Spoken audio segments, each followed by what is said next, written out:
terbaik. Ini jujur ni bukan kata kita cakap untuk apa nak ni, tak ada. Alif betul-betul rasa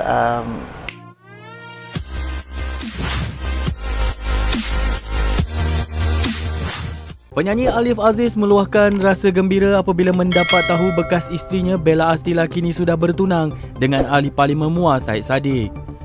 Memetik laporan daripada media menyatakan dirinya sentiasa mendoakan agar pasangan itu terus bahagia dan dipermudahkan urusan melangkah ke fasa baharu dalam kehidupan mereka.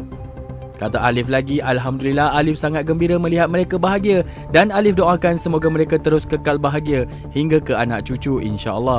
Selebihnya Alif minta semua doakan yang baik-baik untuk semua orang. Doakan juga yang baik-baik untuk Alif. Alif hanya manusia biasa, bukan malaikat, bukan nabi. Kalau ada salah kongsi, Alif minta maaf, katanya lagi. Alif berkongsi perkara itu seketika ditemui pada sebuah majlis di Kuala Lumpur selain mengakui turut menerima kiriman video detik pertunangan tersebut daripada beberapa pihak. Lebih menyentuh hati apabila melihat kegembiraan terpancar pada wajah dua anak mereka, Muhammad Aiden Adrian dan Ara Adriana, yang turut memberi kebahagiaan buat dirinya.